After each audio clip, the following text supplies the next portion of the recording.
Bismillahirrahmanirrahim. Assalamualaikum warahmatullahi wabarakatuh. Alhamdulillahirrahmanirrahim. Wabihi nasta'in wa ala umuri dunya waddin. Wassalatu wassalamu ala asrofil anbiya'i wal mursalin Sayyidina wa Muhammadin wa ala alihi wa sahbihi ajma'in. Amma ba'du. Salawat serta salam semoga tetap tercurahkan kepada junjungan kita Nabi Agung Muhammad Sallallahu Alaihi Wasallam yang telah membawa kita dari zaman jahiliyah menuju zaman yang penuh rahmat ini. Puji syukur kehadirat Allah Subhanahu wa taala yang telah memberikan kita kesehatan sehingga kita dapat menunaikan ibadah puasa dengan kondisi tubuh yang sehat ini. Dalam kesempatan kali ini saya akan membawakan sebuah kultum dengan judul bagaimana cara kita menentukan malam Lailatul Qadar. Seperti yang kita tahu dalam surah Al-Qadar, Allah Subhanahu wa taala berfirman yang artinya bahwa malam Lailatul Qadar itu lebih baik daripada malam 1000 bulan. Nah, apabila kita mengkonversikan 1000 bulan ini menjadi tahun, maka akan menjadi 83 tahun. Ini merupakan angka yang sangat besar, sehingga kita tidak boleh melewatkan kesempatan malam Lailatul Qadar ini. Lalu, kapan sih sebenarnya malam Lailatul Qadar ini terjadi? Allah Subhanahu wa taala tidak menunjukkan dalam firman-Nya kapan tepatnya malam Lailatul Qadar ini terjadi. Tujuannya agar kita sebagai umat Islam dapat lebih bersungguh-sungguh untuk beribadah pada malam Ramadan. Namun Rasulullah Shallallahu Alaihi Wasallam memberikan kita petunjuk kapan tepatnya malam Lailatul Qadar ini terjadi. Rasulullah Shallallahu Alaihi Wasallam bersabda dalam hadisnya, "Taharraw Lailatul Qadri fil witri minal ashril awakhiri min Ramadan," yang artinya carilah Lailatul Qadar pada malam-malam ganjil dari 10 malam terakhir pada bulan Ramadan.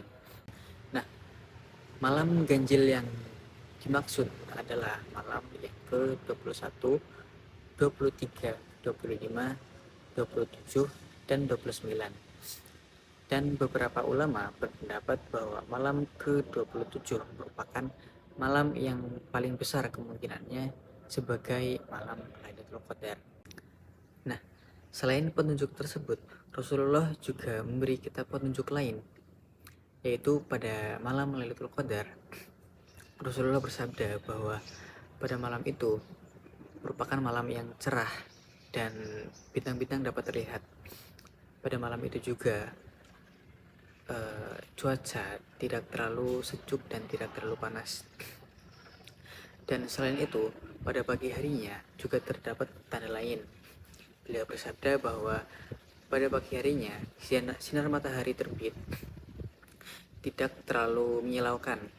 Tidak terlalu menyilaukan di sini mungkin dapat berarti saat itu sedang sedikit berkabut atau sedikit berawan. Rasanya memang terdengar seperti sesuatu yang mustahil bahwa seorang manusia dapat memperkirakan cuaca yang sama dari tahun ke tahun seperti itu.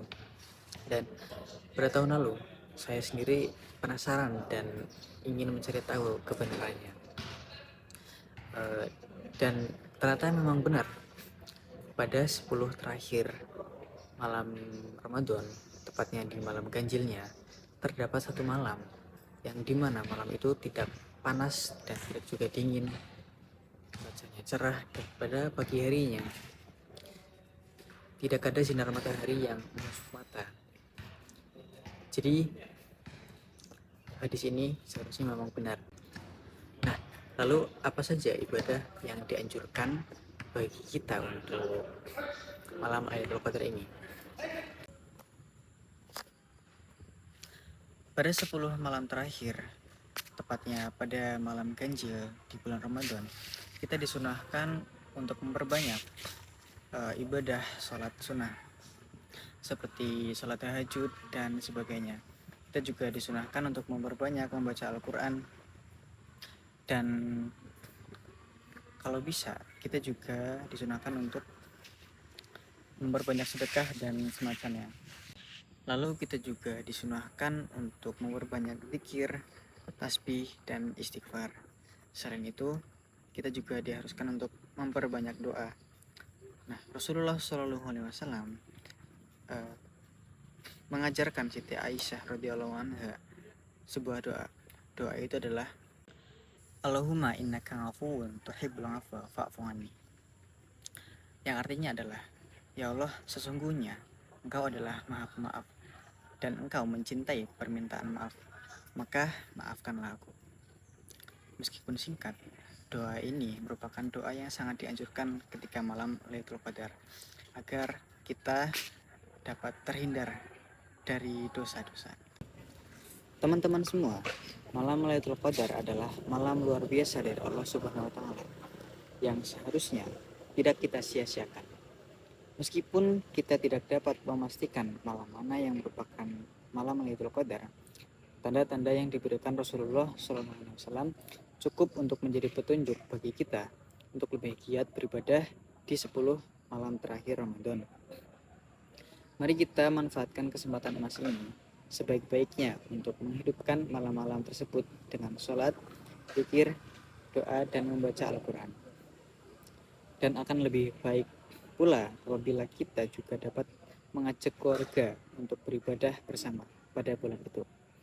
Semoga nanti Allah Subhanahu wa taala mengizinkan kita untuk bertemu dengan malam Lailatul Qadar dan menerima seluruh amal ibadah kita.